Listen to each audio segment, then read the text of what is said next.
not the one who's so far away. When I feel the snake bite and tear my veins, never did I wanna be here again.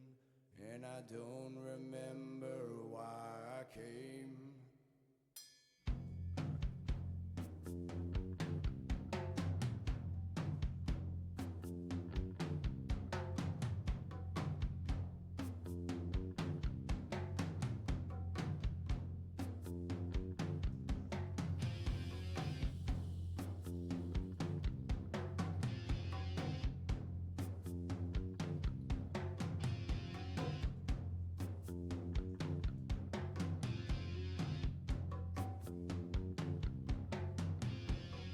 Candles raise my desire. Why I'm so far away. No more meaning to my life.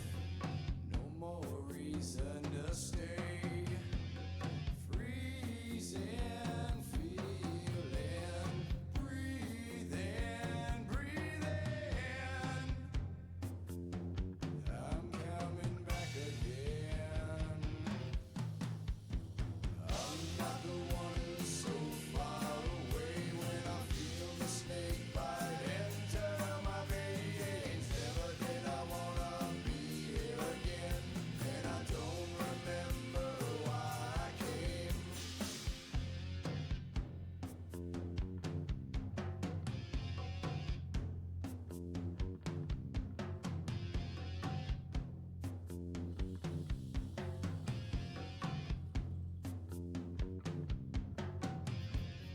Hazing clouds rain on my head. Empty thoughts fill my ears. Find my shade by the moonlight. Why my thoughts aren't so clear. Demons dreaming, breathing, breathing. I'm coming back again. I'm not the one who's so far away. When I feel the snake bite enter my veins, never did I wanna be here again. And I don't remember why I came. I'm not the one who's so far away. When I feel the snake bite enter my veins, never did I wanna be here again. And I don't remember why I came.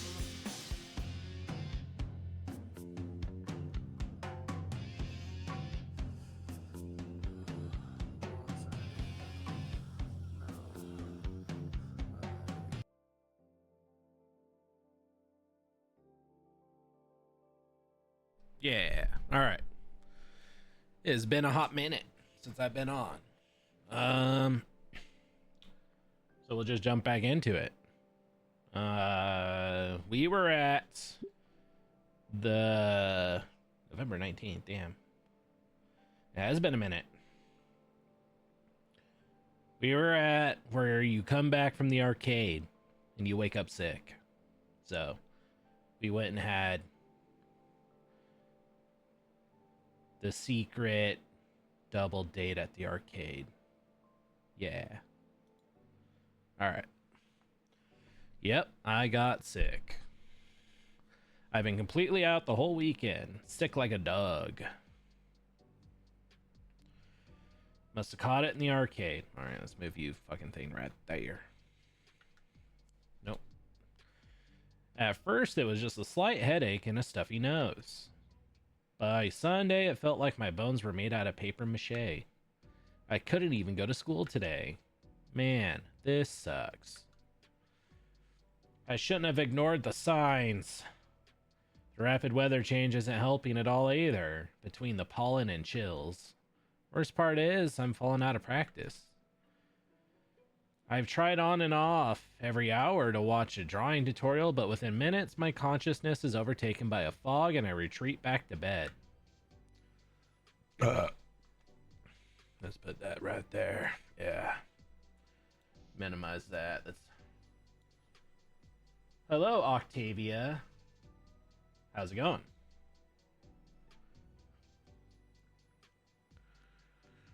Welcome to stream. I'm just continuing the aiming for the third ending, and I want to hug the gator. Yeah. In celebration of the plushies coming out. Well, the pre-orders. So, just chilling. At this rate, I'll never actually have the skill people thought I had at the beginning of that contest. Oh boy, wrong. There we go, wrong window. Stream's going good. Just chilling. Just started. 10 minutes into it. Between the sunlight obscuring clouds and my own bout of unconsciousness, it feels like I've been sick for weeks instead of just days. I would have asked my parents for some help, but they still had work. And the most help they could be was simply calling in the school to let them know I was sick. Slurp. Fuck yeah, I got my onesie. How about you, Octavia? How's your weekend going? How's your Saturday? I finish off the cup of medicine I made and go back to my noodles. The only reason I'm even conscious right now is because I figured some soup would help with the splitting headaches. And I made sure the pantry is stocked full of a cup of ramen. I shovel more instant nudes into my mouth as I lay splayed on the couch trying to watch whatever's on TV. I play other ones. I kind of got sucked into this after Snoot Game and all that. But I'm just trying to burn through this Ending 3 playthrough. And then once that's done, I'll be off to doing other shit. It has kind of just been a one-trick pony show for a while, hasn't it?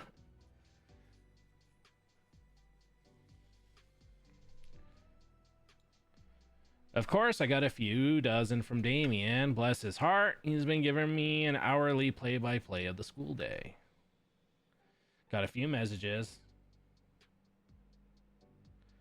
from Liz. She's also filling me on the school day, albeit not nearly as often as Damien.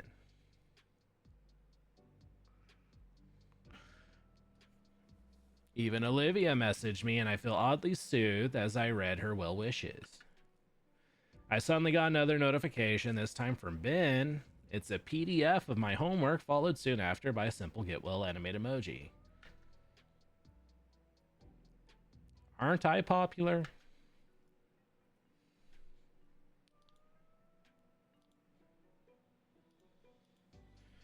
Do I stream daily? No. I do need to improve on that. It was a combination of like work and school kind of like ate into free time to stream, but definitely more in a mood now to do so. Definitely once I'm done with this, I can jump into it and do other stuff.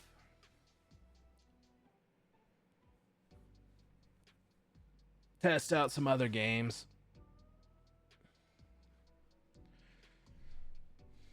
But I'm determined to get this through. Another wave of fuzziness washes over me, so I pop a few flu meds and chase it down with another gulp of lukewarm chicken broth. 3 days of being sick as a dog, and it's only occurring to me that I haven't seen any sign of... I thought I already got my grocery delivery today. Or was that yesterday? Whatever, I pushed myself up right off the couch, turned sick bed, uncaring for all the styrofoam noodle cups and plastic wrappers that fell onto the carpet. Wow, I really let things get out of hand. My head is spinning as I make the arduous 20-foot journey. A check of the peephole and nothing is there. Or maybe it's a small child. Triasta Scout cookies sound awesome right now. One hand works to undo the locks while I focus on finding my wallet with the other. Damn poofy sleeves, if they weren't so warm. Sup, you dead yet? Olivia? What are you doing here? In spite of her cheerful greeting, Olivia shifts side to side in her seat and her knees totted together.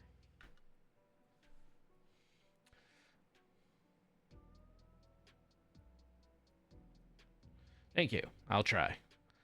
With streaming more, I'll probably just rotate more. Play this game one day, then play a different one the next. You know, mix it up until I'm done. Mr. Dawkins wanted me to give you the project worksheets for his classes. She pulls her backpack up from behind her chair and reaches in, drawing out a manila envelope and waving it in my face. My dizziness intensifies as my eyes attempt to track the rapidly moving.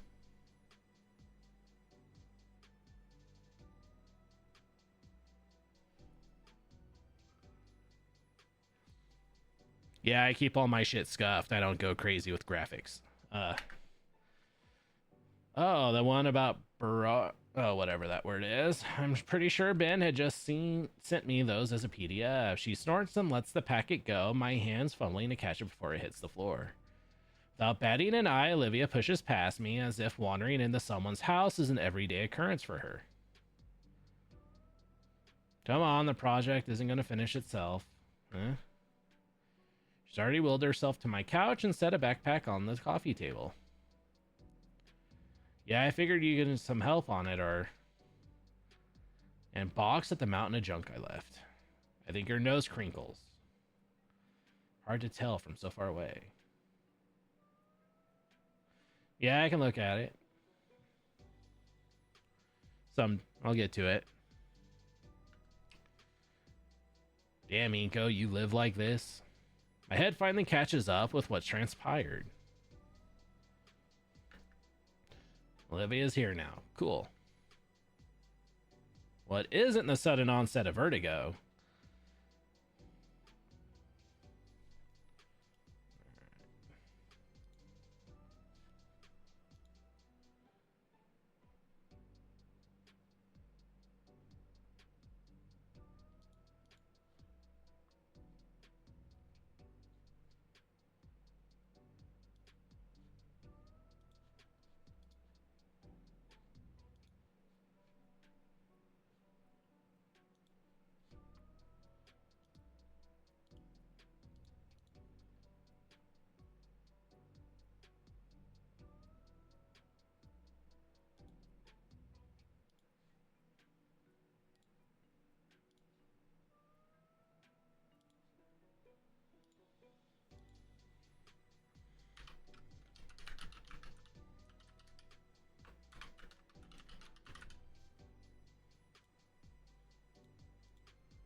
For a second, I thought I made a friend, but no.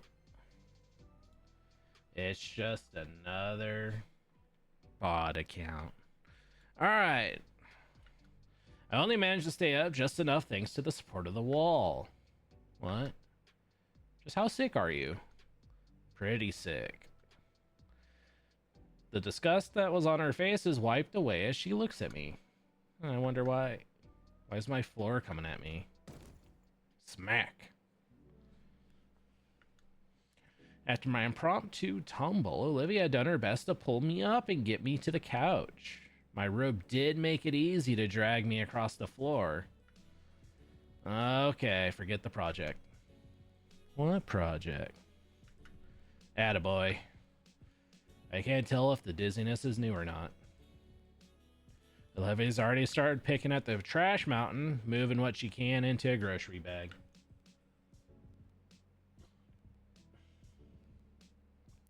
Watching her with my vision going fuzzy only intensifies the vertigo. I guess I should take more of my medicine. I grab a can of soda from the Ham-Difty case on the table along with a bottle of cough syrup. Psh. I open up the can and bottle into the glass I've been using all weekend, watching the delicious mixture slowly become my panacea. Giving the glass a good swirl to ensure the best final product, I grin and gulp down my alchemical masterpiece. I didn't get to finish the drink. However, as an olive green tail slams my midsection and makes me spit up the drink. The fuck are you doing? No wonder you've been sick as shit. What? I read online this makes medicine go down easier. Inko, you've been drugging yourself with fucking purple drink. I mean, yeah, it's purple and I drink it. Holy crap, how are you alive? The smell of my spat up drink irritates my nose, and I feel my stomach roil from both the impact and forced purging. I resist the urge to wreck, feeling all my energy drain away. Blech. I feel completely spent. My vision swims and the world turns counterclockwise. I feel something on my head, and I'm thankful that something soft and warm and soothingly smooth maneuvers it back onto the couch. The blackness of my shut eyelids returns, the uprightness of the world and the numbness I'd grown used to overtakes my limbs. Oh my... Inko, are you okay? Oh man, stay there. I'll figure. Olivia's voice is drowned out by a growing drone of white noise. Once again, the colors from outside the window bleed and flood into my house. And I'm still without my rent money.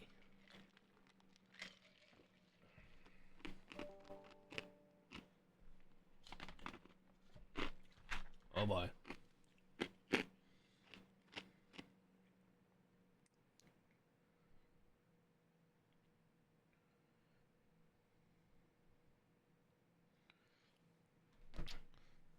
Someone's in here still. They're bent over something. Hey you, what's going on?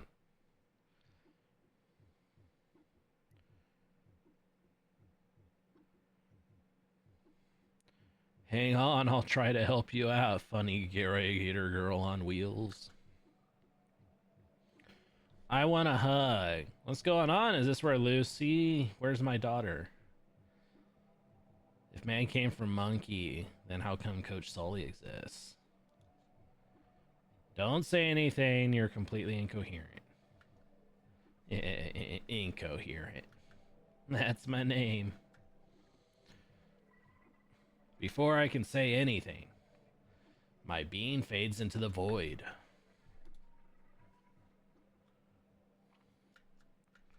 Oh god, my head, what year is it? I sit up and glance around the room. Mom and Dad aren't back yet, even though it's 6 o'clock. Some business meeting. Wait, no, what's that smell? Dang, something's cooking. Smells nice. Guess Mom is home. Wonder what the occasion is. Normally, it's just reheated whatever. I put the couch pillows back the way my parents like them and head into the kitchen to see what's up. Well, Mom, what smells good? Shit. Sorry. I know you were still... Oh, man. I passed out on you, didn't I? Yeah, Simon. It's fine. You feeling any better? Are they not around very often? Yeah, they're usually busy with work stuff. Both have busy but well-paying jobs. I'm fine, don't worry. If you say so. Olivia looks down at the slow cooker and fiddles with one of the dials. Actually, are you? Do you really not have anyone around? No aunts, grandparents, no nothing? I shrug. Like, my mom's gone and my dad's a whole nother story, but at least he stuck me with the pains. In that way, I guess you're worse off than me somehow. The last part she spoke was quieter, and with her downcast face, I can't help but feel I wasn't meant to hear it. Well, yeah, at least you have your folks. But I don't think it does too much good comparing our situations. I'll just have to be a better parent for my kids. Olivia flinches. I don't know why, though. Isn't that what everyone wants? You plan to start a family? Yeah, of course. What about you? My dad really wants me to. He knows he's pretty far from my deal. He's told me before that he hopes I can make a family work, like how he couldn't.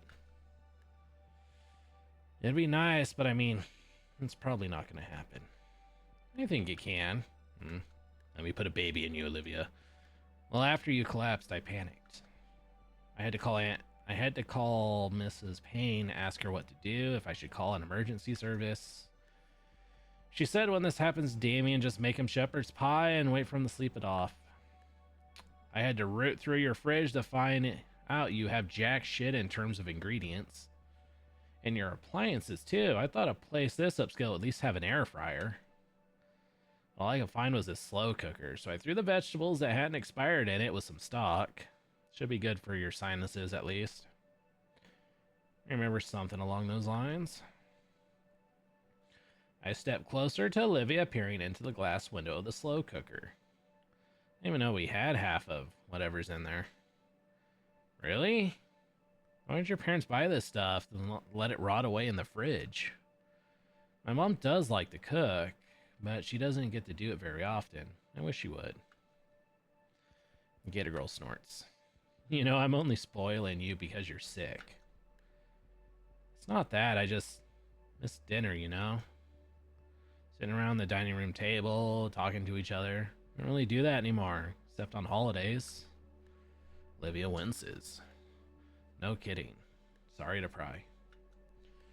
I can't help but sigh as I think about my lackluster relationship with mom and dad.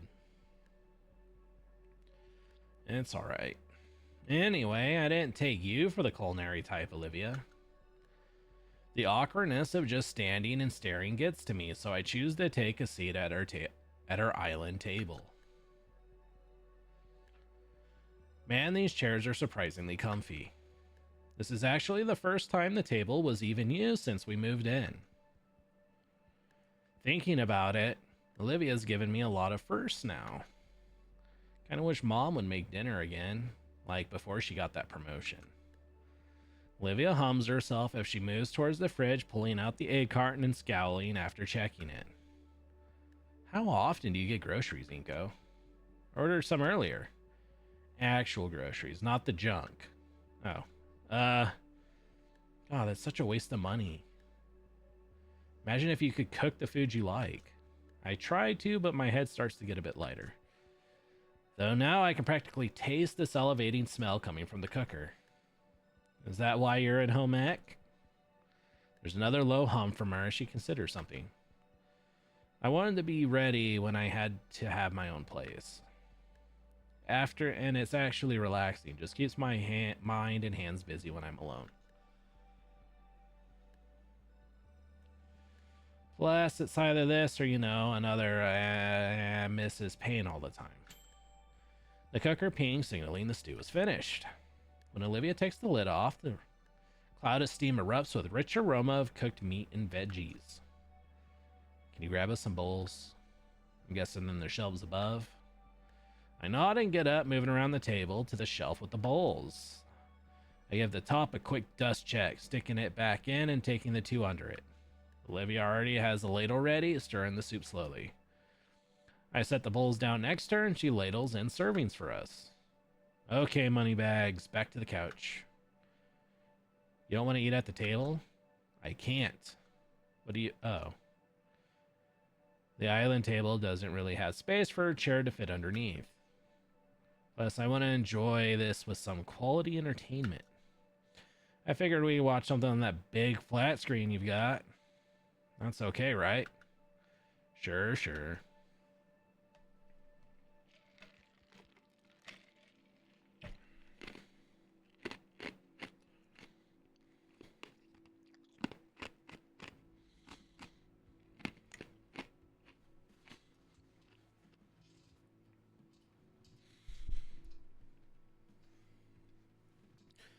I carry both bowls back to the couch, seeing the entire living room has been cleaned up.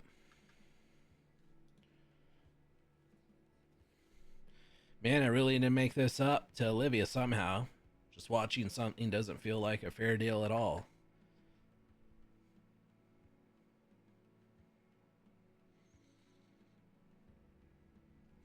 Not only cooking, but even cleaning up after.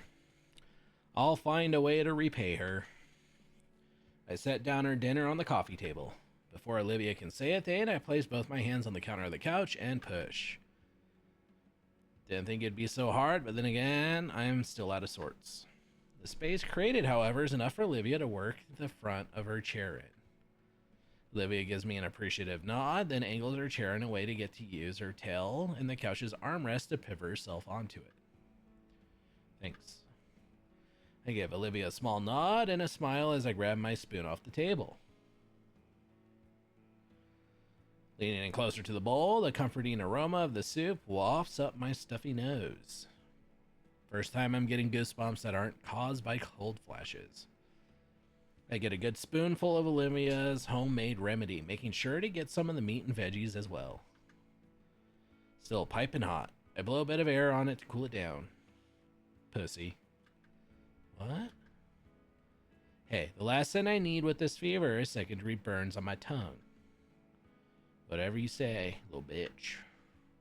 Once I feel that it's sufficiently cooled, I slurp up my first spoonful. My dry, tired eyes close in bliss as the flavors wash over my taste buds, firing them off all like fireworks.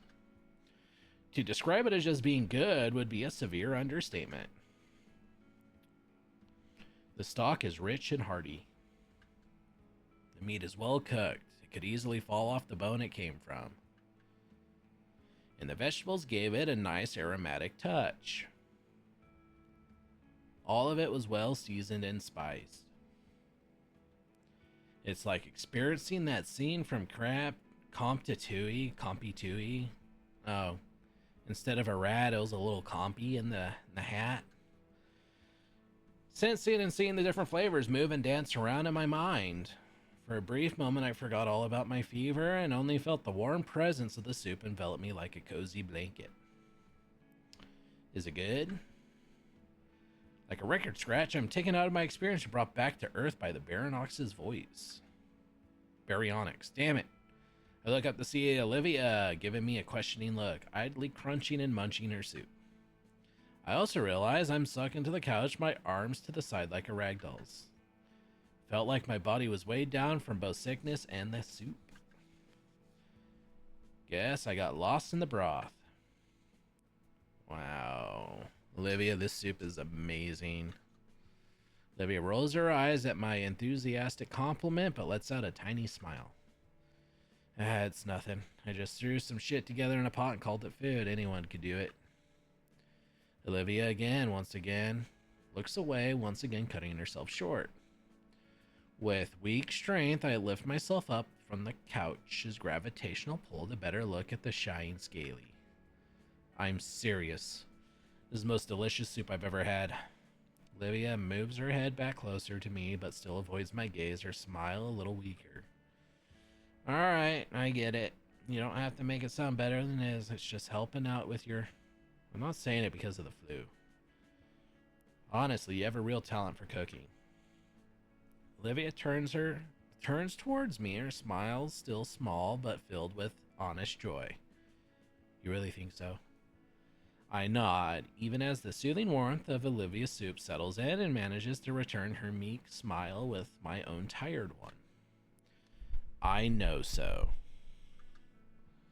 Her eyes dart around for anything else to focus on, desperately trying to redirect her fluster.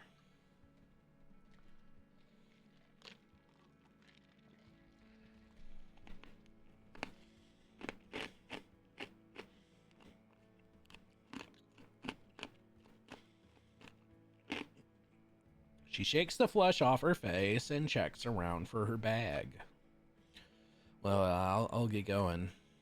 Going? Thought you were wanting to caught up on your shows. Well, it's right there. It's the least I can do for your help today. What are you wanting to watch? She eyes the remote and the oversized screen on our wall. A few things, nothing particular. I remember you asking last month for some recommendations.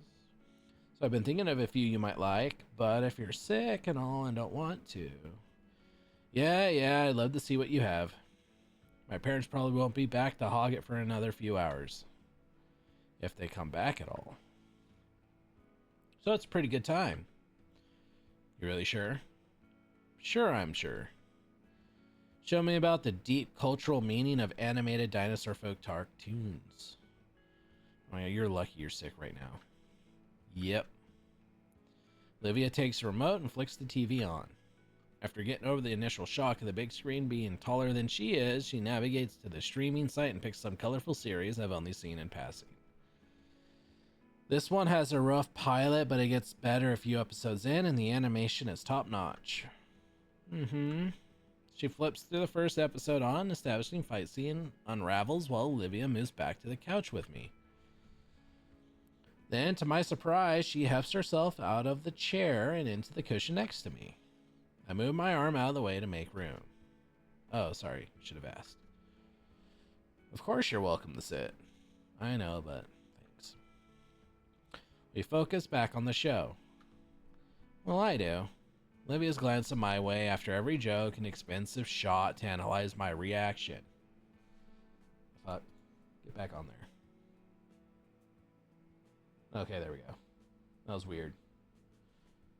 Anywho. And when it's not for that, it's a forewarning that something a bit cheesy was about to happen.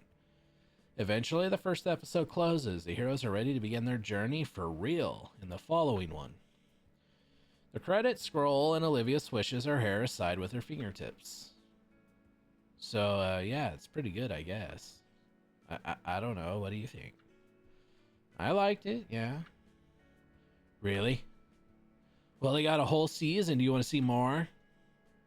Wait, didn't you say you want to catch up on your shows? This is the pilot episode. She fumbles the remote in her hands and has to catch it midair. Well, yeah. Just figured you should watch what's all going on so you're not lost, you know. If you want to keep watching this, that's fun too. She quickly pushes the button to start the next episode without my response. Cute is all that runs through my mind at her attempts to cover up for her small mistake. She's probably just refreshing her memory and... I wonder why I thought cute fit. Well, it does. Hell, endearing every time she glances over as if I wouldn't enjoy the show. Sure, Mom and Dad aren't in any rush.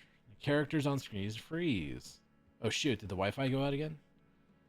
I try to stand up, but a brutishly heavy limb anchors me back down. Olivia's tail feels like a boulder across my legs, keeping me from standing. Olivia? I just paused at Inko. Oh. There's a complicated expression on her face. Is it normal? Is what normal? She chews her lips slowly in consideration. Your parents, like, are they not really going to be back? I shrug. They're always busy with work. I feel a shifting next to me. Olivia's inched herself closer. Like, when I think about it, I barely see them at all. More shifting. I wonder sometimes. Tail shifts to my abdomen now. Does anyone even care? All the moments have stopped as if reality itself has paused. Man, I must be more tired than I thought. I feel my head sway as my muscles ease into putty. I'm sure they do. I look at Olivia, who is shoulder to shoulder with me. I mean, that's kind of the same. Olivia chews her lip as she considers her words. He's always busy too. The whole reason I live with my godparents is because Dad always has to travel. So he doesn't... I stop myself as I see the faint wetness in Olivia's eyes. Sorry. Her eyes close and a somber sigh escapes her lips. No, it's fine. I get it, Inko. There's a silence hanging over us now. I copy after the sweet girl next to me, letting my eyes close and a sad breath loose. After some time, she breaks the silence with soft and tender words. Of course your parents care. Just like Dad. Why else would they work so much? What about me? I winced at just how pathetic that sounded. It's for you, you doof. How else could you afford all these nice things? Her words grow quieter as time goes on and my body sinks in the numbness. Dad cares enough to work for my sake, enough to talk my godparents and let me live with them. They didn't have to, and yet I'm burdening them. My mind connects the dots. Mr. Halford talked Randy and Sophia into it, which is why I have to be able to live on my own as soon as I can. Because if they don't want me there anymore, that's it for me. I recall just how happy they were to have Olivia rejoin the party. They wouldn't, though. They love you like Damien and Vinny. She shakes the Moreau's thoughts from her head, and then looks at me with serious moonshade eyes. Anyways, you should do the same for your parents and yourself. My world goes horizontal and I find my head atop the comfiest pillow I'd ever felt. I nod and the nod becomes a nuzzle into said pillow. Above me and Olivia yelps. I try to turn and see what's wrong, but something falls atop my head that keeps it in place. Nothing. The soothingly cool something rubs across my head, drawing me further and further into restful peace. Along with the gentle caresses, a deep vibrato emanates from somewhere, resonating in my tired mind. Okay. With the lulling touch and tone, my eyelids grow heavy. By the time I wake up, Olivia's gone. I check my phone for the time, only to realize it's 4 in the morning. I can't help but groan as I sit up on the couch, but instead of feeling horrible like I had the past few days, I felt surprisingly well. There's no doubt that I have Olivia to thank. Hell, I might even be able to go to school. I wonder if any of that soup is left. She probably left it in the fridge, right?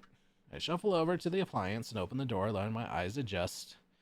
It only takes a second for me to spot the Tupperware filled with the delicious meal. Nice. I'll have to ask for the recipe.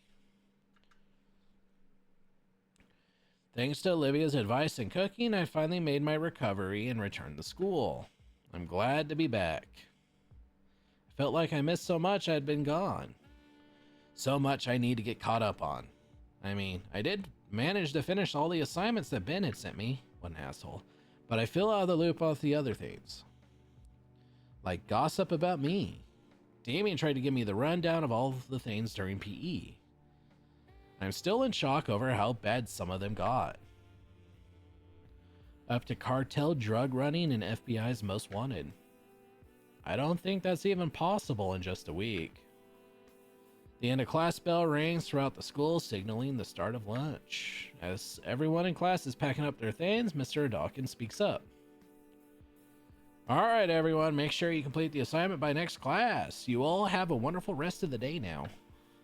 Oh, and Nico. I forgot I gotta do voices. I stop at the mention of my name as I throw on my backpack. Could you wait a moment? I have something I want to speak to you about. Yeah, of course. Olivia looks back from the classroom entrance waiting for me. Don't wait up for me, I'll meet you at the table with the others.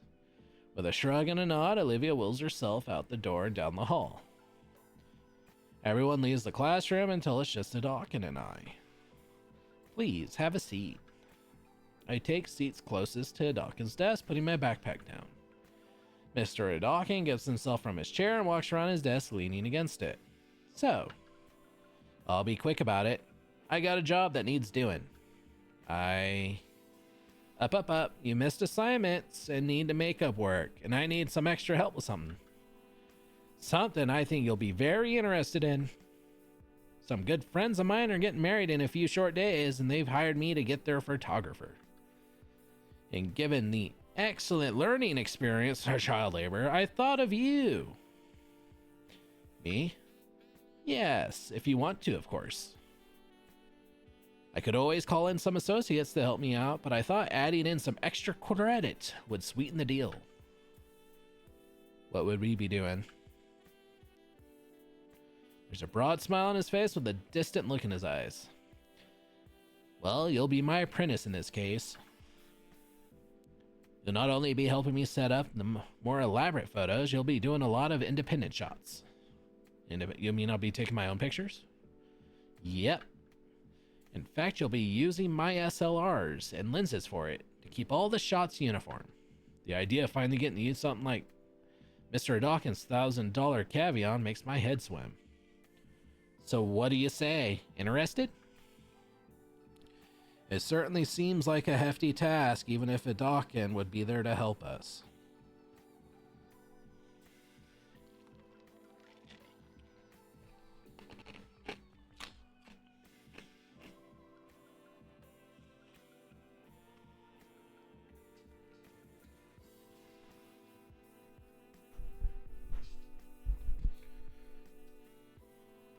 Then again, a Dawkins wouldn't be offering the job if he didn't think I was capable. I don't know, he may not just want to do it himself. This would technically be my first official photography gig. And a wedding shot to boot? It sounds daunting, yet enticing. I'd love to. Alright, sounds like a done deal.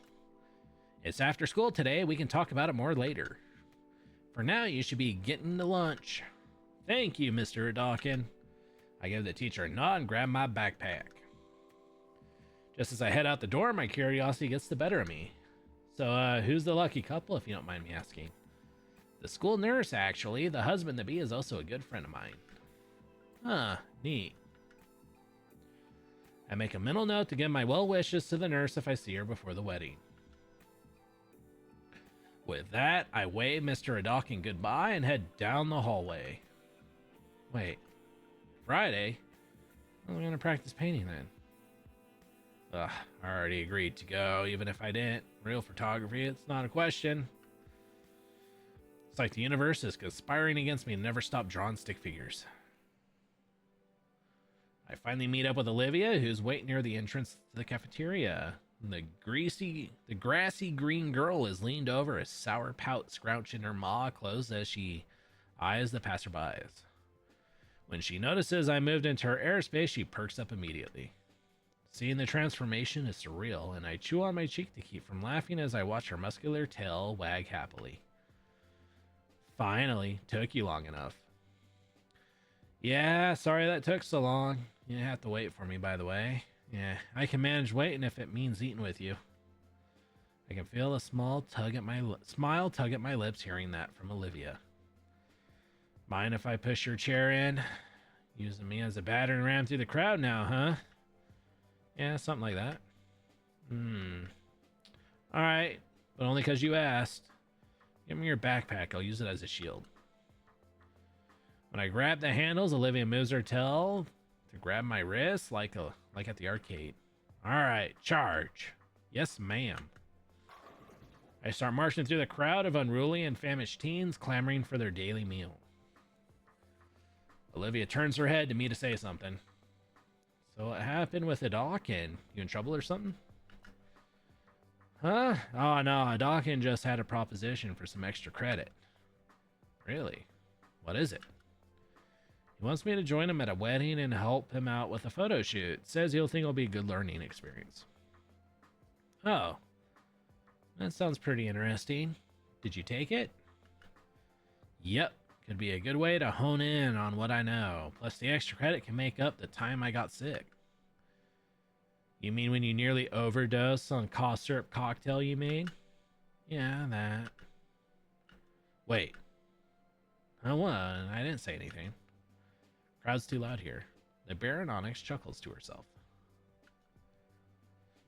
I'm left rolling my eyes, letting her claim victory in this exchange. By the time we got our lunch, it's a simple matter of locating Damien and Liz by the telephone pole neck. For whatever reason, they're at their more sequestered table today, and when we arrive, it's pretty obvious.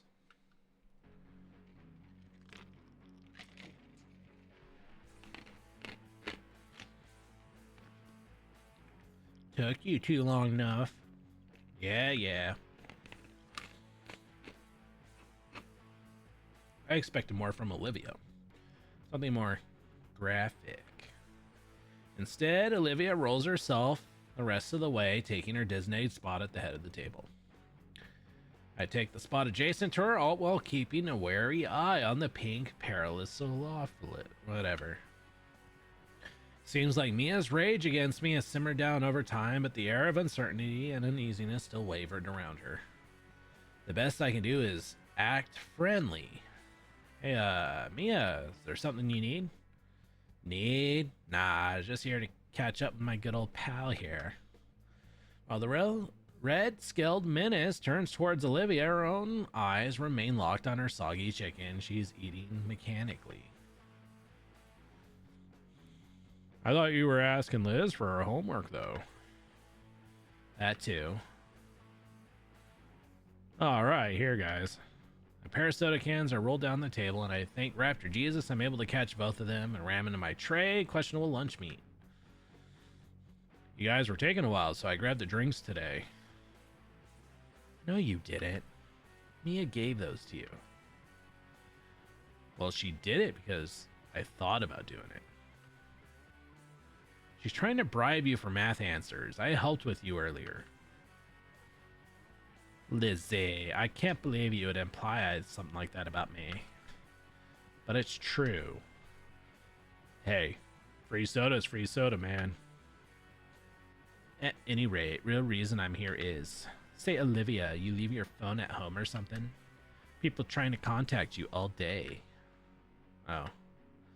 Olivia pulls her phone out of her jacket pocket. I catch a glimpse at her wallpaper, a comical portrait of guts that she probably doodled. Yeah, I ran out of service for the month. What the hell? You don't got a proper monthly plan? I got more important things to be doing than this, you know. They want to see Olivia bad. Why send you and not just show up themselves? Shut it. What's so important for Liz for all this anyways? What do you think? Ben. Ben wants to talk to Olivia? Why does he want to talk to Olivia? Is this 20 freaking questions? How the hell should I know what's really going on between my boyfriend and Hot Wheels here? All that matters to me is if Olivia here is gonna fix it or not. I'll think about it. Ugh, whatever. I'm out of here. Smell you later, Gator. Mia storms off, leaving Olivia looking very sour. Things all right with Ben? Olivia rests her arms on the table and slumps her head in. I don't want to talk about it. Where'd her bright mood go from before? Well, anyways, Damien, you really shouldn't condone cheating, even with something as simple as math homework. But you helped me with it. That's different. I helped you with it, and I think you're getting something out of it. Like the answers. What I mean is, in comparison, Mia's just trying to be lazy, and she's only cheating herself. What's the issue, then? What's the issue? Yeah, I get free soda, and someone you hate tricks herself into staying stupid. Everyone thinks they win. It's great. You scare me sometimes, Damien. Guess I'll have to ask Ben what's going on if I see him later. In the meantime, Olivia's disposition only keeps getting more and more dour. I'm going to assume that was supposed to be sour.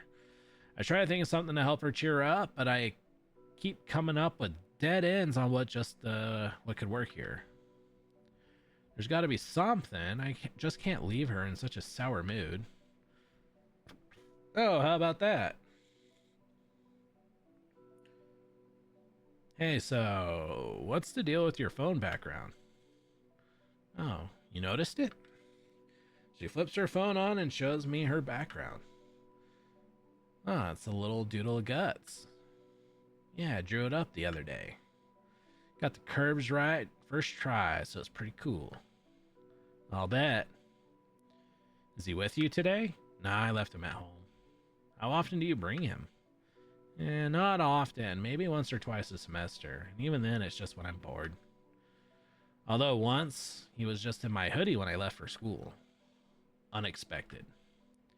It was. Here, I got some pics saved. The screen displays the small creature sat atop a desk with its skinny tail clutched to its chest tightly. I don't know why, but he holds his tail like that all the time. I feel Damien and Liz hovering behind me, their eyes locked onto the adorably fat creature on screen. I don't know who coos, probably Liz, but Olivia rolls her eyes and wipes to the next picture, to the cute pet now in transparent ball and looking confused. For the remaining minutes of lunch, we sit huddled around Olivia's phone, entranced by her sweet little rat, as it did the most mundane things.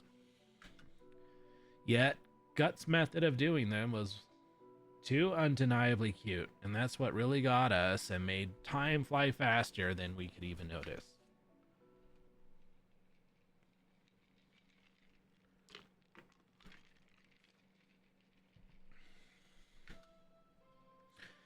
Ding dong bing bong.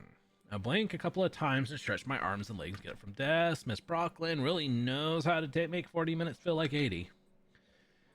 Well, at least it's time to practice painting for real, for real. What? No, no, no. Doctor roped me into the photo shoot. Can't practice painting. Can't get good at anything. Why is it every time I try to improve, something like this happens? At this rate, I'll never get good at anything. I haven't gotten to actually have a whole afternoon to practice. Still, there's no way in hell I'm missing this. I ended up meeting with Ben and a Dawkins right as he was locking his classroom. While our teacher made the intern apprenticeship, while he made it all sound simple, I was still subjected to some paperwork. Something about liability waivers on... You know, in case something happens to us, like a surprise attack by 5 teenagers in multicolored spandex. I wonder if that happens often. We still filled the form out. Instructor gave an overview of what exactly Ben and I would be doing. There's a few structures out here, save for one at the edge of the cliff. Ben's the first one out of the cramped car with an armful of telescoping black stands. I follow his example, unloading the vehicle. All right, you two, remember what you're doing tonight. Yes, sir. After we set up the photo shoot station in the corner of the hall, we'll be taking turns walking the reception, taking pictures of guests. Perfect. I'll be at the wedding party the entire time. So if you need me, just look for a gaggle of similarly dressed women screeching and you'll find me. He grins as he helps carry the last of the lightest equipment from the trunk. Remember, this is actual work, so be polite, be efficient, and most importantly, be nice, sit up right, and attention, ready for our order our teacher will give us. Have fun. But trust me, the clients will appreciate it more. Yeah, get fucked up on the free bar. Finally finished with the unloading, I inhaled the mixed aroma of ocean and flowers. While I find the scent energizing, Ben seems to have the exact opposite reaction. His brows pinched together in disgust as he tries the futility to fan away the air with one hand while covering his nose with the other. Ugh, I think I'm gonna be sick. At least the view's great. Yeah, it is. Mr. Dawkins leads us through a small garden out front and into the reception hall. It's a spacious wedding tent adorned with all sorts of flora and high-end lighting, keeping the place warm and lit. Okay, you guys know set up from here. I'm gonna go get to business. Yes, sir. He leaves us, stepping into the ongoing ceremony with a prime camera and tripod. Ben and I exchange a single glance before we both resign ourselves to the daunting tasks.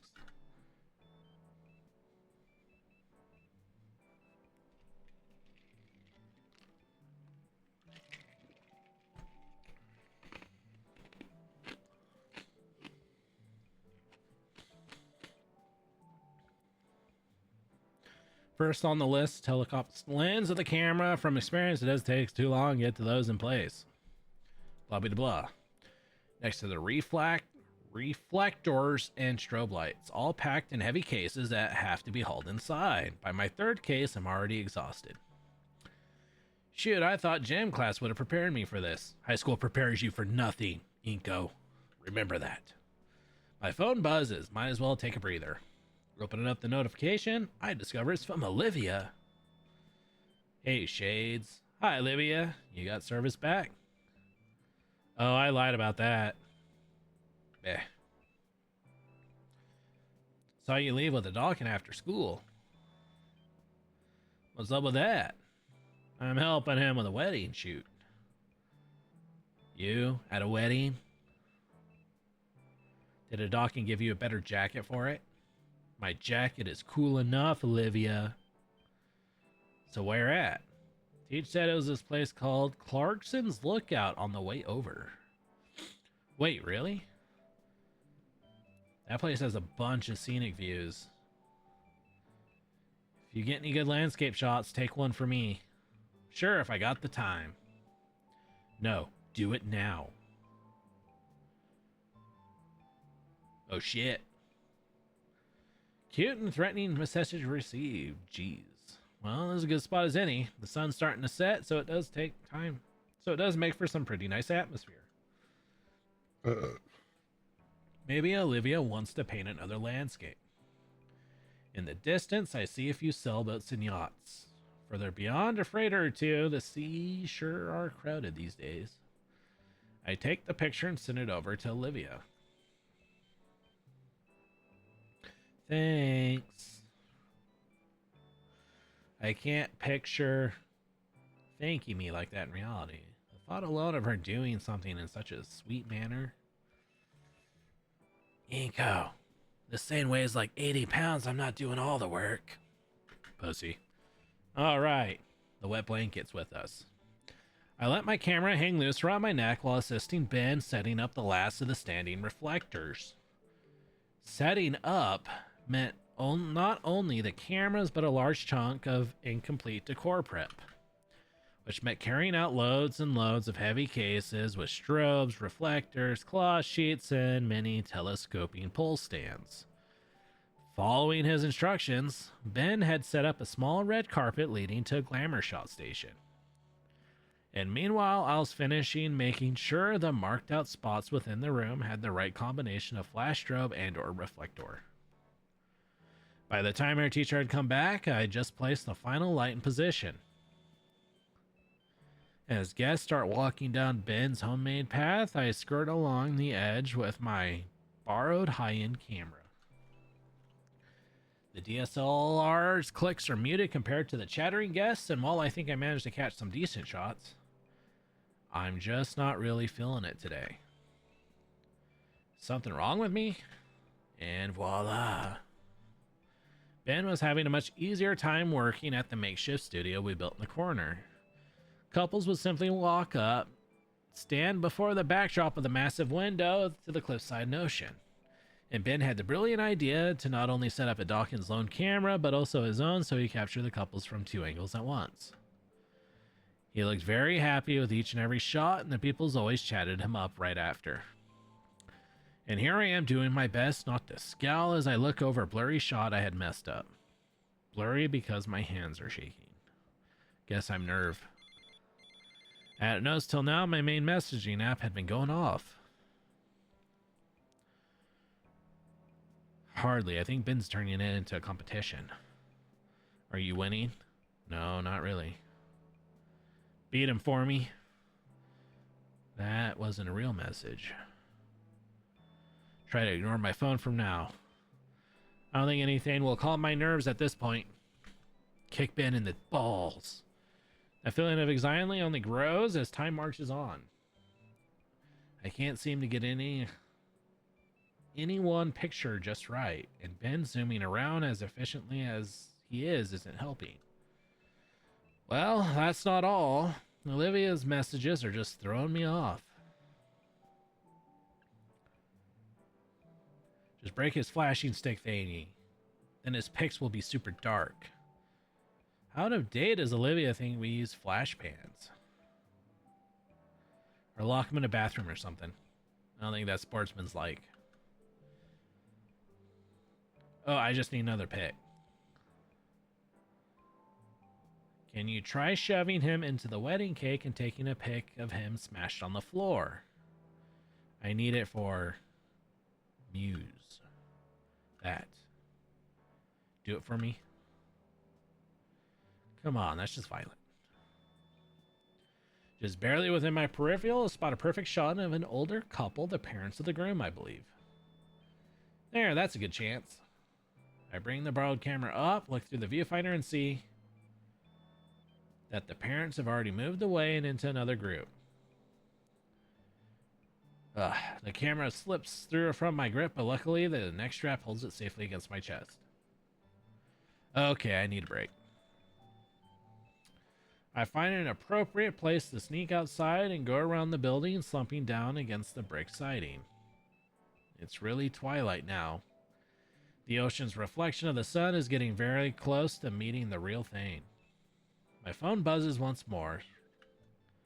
It's not fear, though. Just wish I knew what it was. Olivia sends me a video of Guts running around a maze she put together using cardboard and school supplies. When he comes out the other end, she gives him a grape to bite into her palm. Aw. I was never really fond of rodents, but seeing Olivia's videos and little doodles is really starting to sway me. There's something about seeing Olivia having such a strong bond with Guts and caring for him that warms my heart. It's hard to believe that this is the same girl that used to give me nothing but icy stares when I first met her. I am glad she feels comfortable enough with me to let her defenses down and be herself.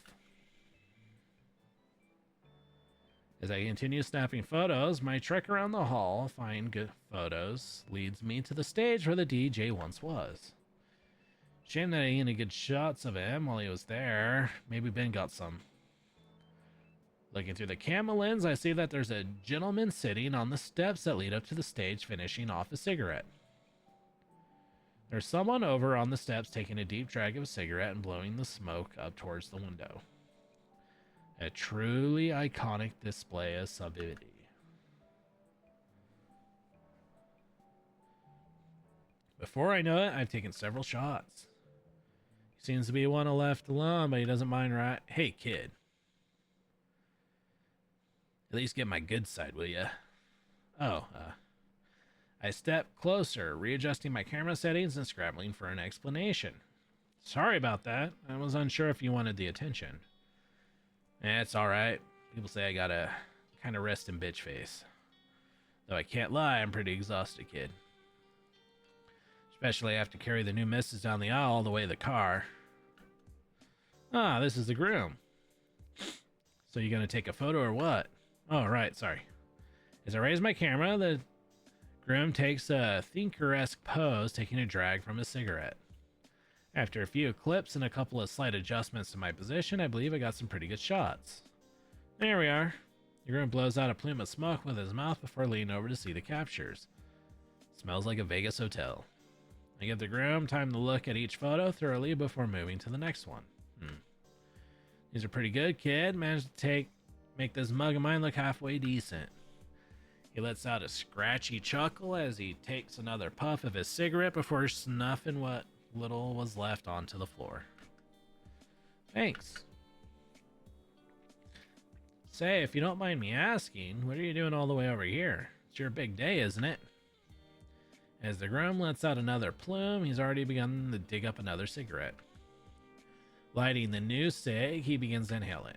In a deep inhale. He holds up a finger as he continues inhaling until the cigarette is finished and he finally exhaling a stream of lung cancer, slowly over the course of 30 seconds. Sir? Of course it is, just having a little rest is all. I mean, this has been one of the happiest days of my life, but it's tiring as hell. This is certainly having fun, and yet in a few hours, when we're in our new, no longer bachelor pad, I'll be listening to her as she moans about how sore she is. The groom lets out another plume of smoke. But hey, it's the price you gotta pay, holy matrimony and all that jazz. Emily feels like the groom is laying on a bit too thick. You know, you've been going around the whole reception snapping photos, why don't you take a break? He motions his head to the nearby stage as an available seat. I settle myself on the stage as the groom then fiddles with a small pocket. Looking closer, it's still a steel-sealed pack of cigarettes. Trent told me about you, you know. Who? Your camera teacher, whatever you call it at school. Says you're a good kid, though a bit clueless. Hey. The groom lets out another guffaw as he cracks open the pack of cigs and plucks a fresh cancer stick. His words, not mine. How do you know him? We've known each other for ages. He actually helped me meet the missus.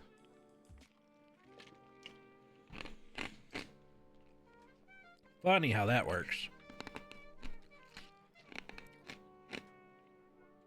Whoa, Mr. Dawkins was your wingman? Yeah, he always hated how I told him that. I gave him a lift to some field trip he had to chaperone. Don't know why, he could have just taken the school bus. But as soon as I got there, I met the rest of his coworkers, including my would-be wife. Taro prick tricked me into also chaperoning too, saying I could use the time to get to know her better. Jeez, maybe I should be asking him. Well, no, I can't. Can't what? Nothing important. Have a teacher tell you to court a lady friend, right? Hey, no. Another one of his students? Your classmate, yeah? It's not like that. Ah, come on. I know you want to talk about girls. That's always fun. Humor me a bit. She's just a good friend. The words taste bitter on my tongue for some reason. Sure, kid, sure. We got a few more minutes of quiet while Bridezilla and her maids of murder fight over that bouquet. I quickly glance over to see a woman twice my age wielding a folding chair like a battle axe. Trent can't help you there, but I can. So this good friend of yours, what's she like? Well, it's a bit of a complicated history. Oh. I mean, when I first met her, she was very cynical and sarcastic. Well, she's still sarcastic, but in a lighthearted way. Even with her friends, she's a little distant. But when she's painting or gushing about some franchise or obscure anime, there's this unashamed excitement and passion in it. I haven't met anyone with that kind of energy before. Once you get to know her, she's just nice under it all. That everything? Well, yeah. I think she drew me carrying her once. Well, shoot.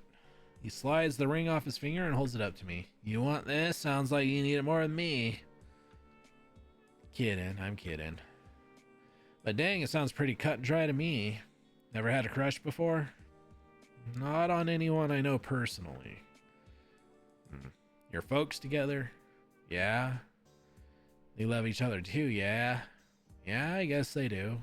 You guess. It's complicated. They're around so little, I don't even know what their love looks like.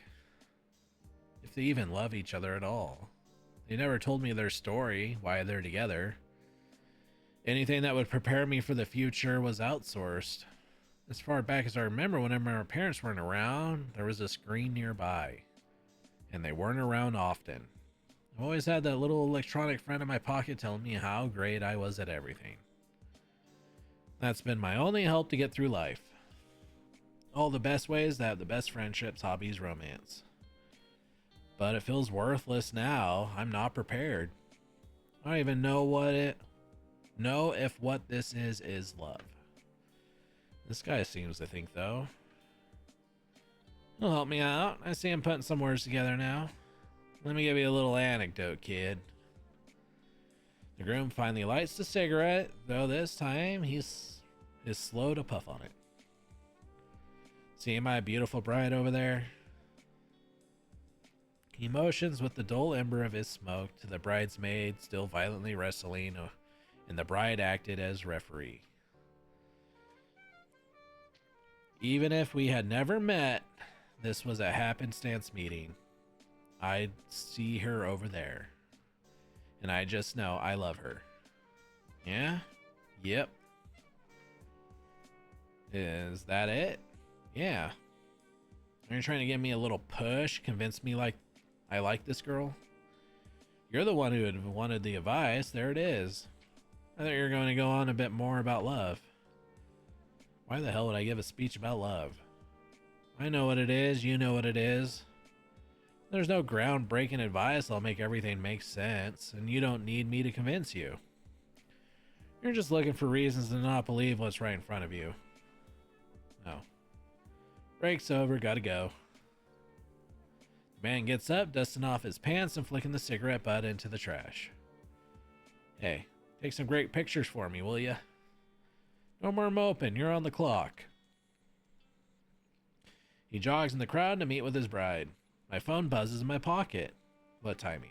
I reach into my pocket and pull out, squinting at the screen. An unread notification from our group chat. Shoot, do I have time to be on my phone? Maybe I can talk to Damien about this. He's known Olivia for a while. Ben and Olivia used to be friends too, right? Maybe he'd be able to help. I should probably focus on what I'm here to do. Besides, I don't want to let the groom down. This is Olivia we're talking about. I don't want to do anything without knowing as much as I can.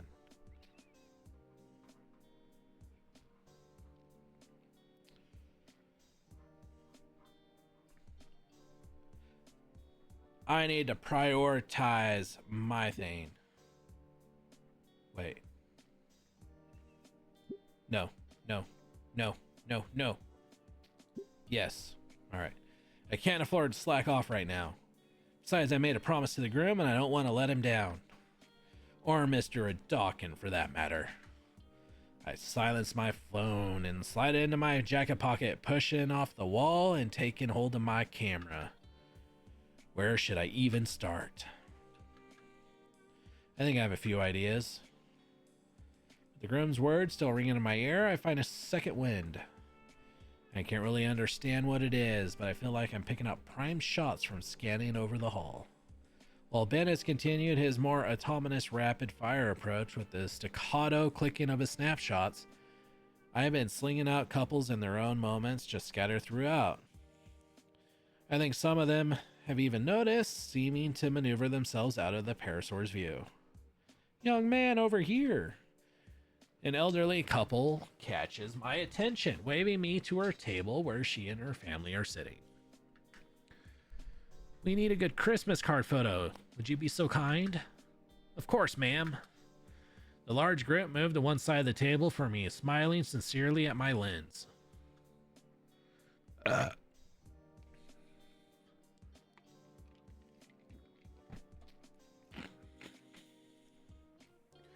The first shot seemed perfect, but for their sake, I make sure to take a couple extra. Thank you.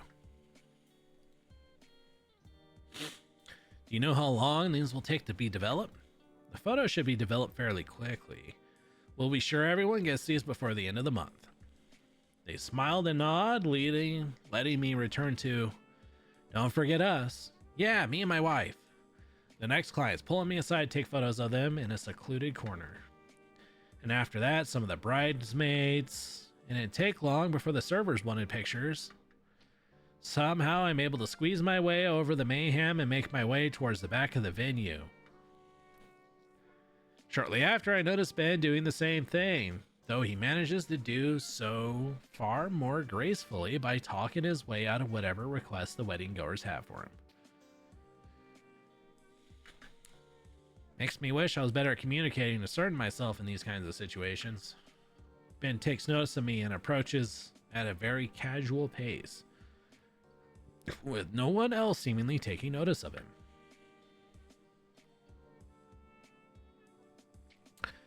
Taking a breather. I just give Ben a nod of my head, causing him to smile and adjust his glasses. Well, the wedding's almost finished, so the worst of the workload's behind us. That was good. And checks his phone. 8 hours, jeez. Man, yeah, my leg's starting to hurt. You're telling me you don't even have a tail. How do you think I feel? We sigh together. It's the first time of silence we've had in a while. Ben, I find that to be speciest. You don't know how humans are. Don't act like you do. Across the room, the bride slumps into a chair, trying to kick her heels off. The groom sees me and shrugs a bit, smirking. So, how are you feeling about the pictures you've taken? I feel they're better than yours, Ben. I think I'm pretty confident in mine. Once you have the right equipment, it's just a matter of socializing right and getting the right shots. I'm satisfied, you? I'm never satisfied, Ben. There's always a pursuit to be better. I've been taking all these pictures, right? But it's like, something's missing. Missing? You make it sound like some grand art thing. No, there needs to be drama at a wedding. Quick, punch him in the face. Punch Ben in the face. I know. Back across the room, the bride motions to her new husband. It looks like the time of the night for him to carry her out in his arms. She was probably not expecting those slick moves to position on his back like a child. He laughs to himself while she pouts loudly and holds onto his hair to keep balance. It looks juvenile, honestly, as the bride taps the exhausted groom's head with a balled up fist, but he's laughing. A laugh so infectious that her pout is replaced with delighted giggles of her own when he finally catches her hand in his and just holds it. Once again, they're talking, and the bride is melting in the putty in his quiet words. For how menial it is and how crude that guy was earlier, that understanding and genuine playfulness between them, without a thought, I'm already looking through the viewfinder and making the focus scene for that perfect shot. The shot is cheesy, but sincere. They both look very exhausted, their clothes showing the wear and tear of the night and the body language screaming their need for sleep. And also, their smiles speak metric volumes of just how happy they are. Why'd you do that? To capture the moment, Ben. Do what? You took a picture just now. Did I? Well, my finger got placed over the shut button. I guess I did. I checked the new entry in the camera roll. Careful. That's not an easy way to waste a lot of memory. Should probably just delete it. Delete a memory, Ben? You can't do that like the hurtful ones you created for Olivia. I think it'll be fine. Actually, I got a good feeling about it. It seemed pretty natural, you know?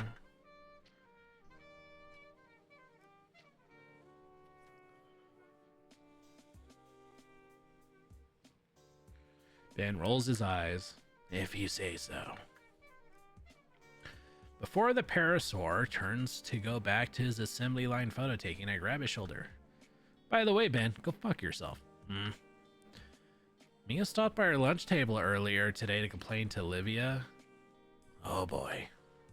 Said you're trying to call her, but was upset she wasn't picking up. I don't want to pry in your personal business, but are you two on bad terms? Huh? What are you talking about? What? I haven't spoken to Olivia in ages. Huh.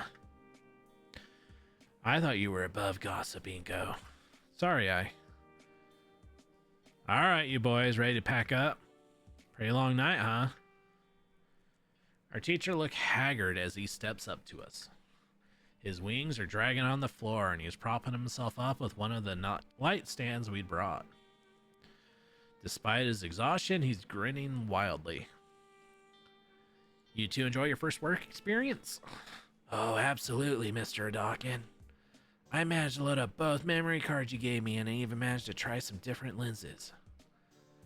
Good to hear, Ben. What about you, Inko? Well, if I'm being honest with you, it took me a while, Mr. Dawkin. Well, I suppose it's tough to start with some.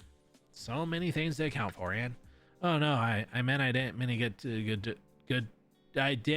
Blah blah. Oh no, I meant that I didn't really get that many good shots till the end, Mr. Dawkin. I didn't even finish the first card you'd given me.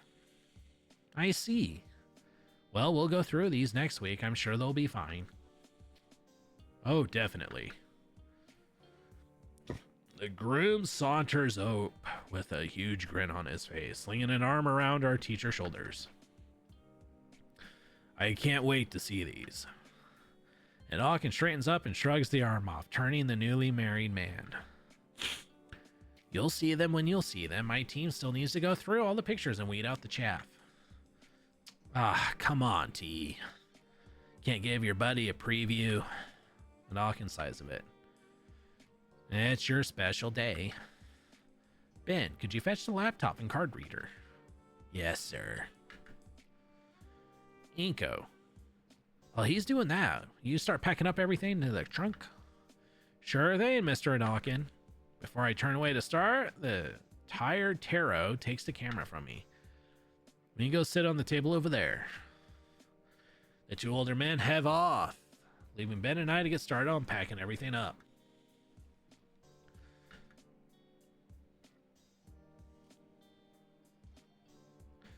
While Ben and I are busy dismantling the multitude of standing flashes and lamps, the bride and groom, Mr. Dawkins, sit at the cleaned up table with a laptop. Can't really make out what they're saying, but I can kind of tell based on the way the three switch between quietly focused and laughing. By the time the back of the car is loaded up, the last of the wedding party has departed. Nothing left to do. Ben and I linger a bit behind the group. Yeah, those came out pretty dang great. Thanks again for now, what's this? The laptop displays the last picture I took, somewhat unintentionally. He scans the photo with a critical eye. He nods and chuckles with approval. Okay, kid, good job. Be sure to print this one out for me, Trent. I want to put it in my wallet. Sure. Despite how lackluster his compliment is, I can't help but feel proud of my work. Yeah, fuck you, Ben. It's been a while since I felt like this.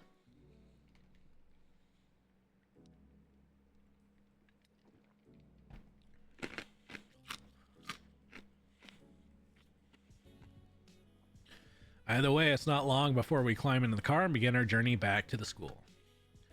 I settled in the rhythmic motions of the car as it glides along the road. The cityscape of Volcano Bluffs passes by, and I can't help but admire it.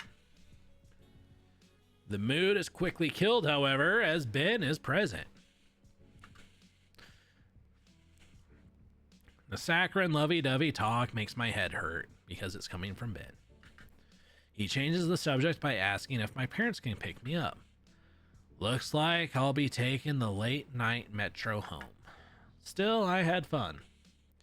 I bring out my phone, noticing half dozen messages had sent.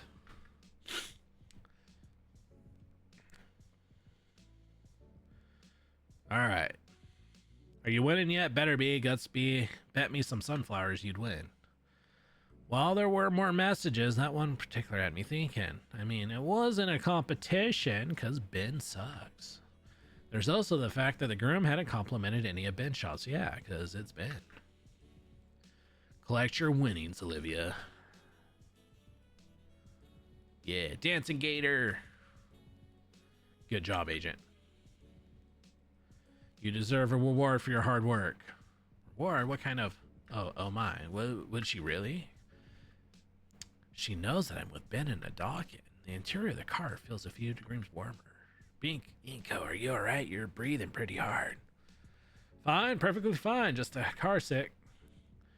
Make sure there's absolutely no one in view.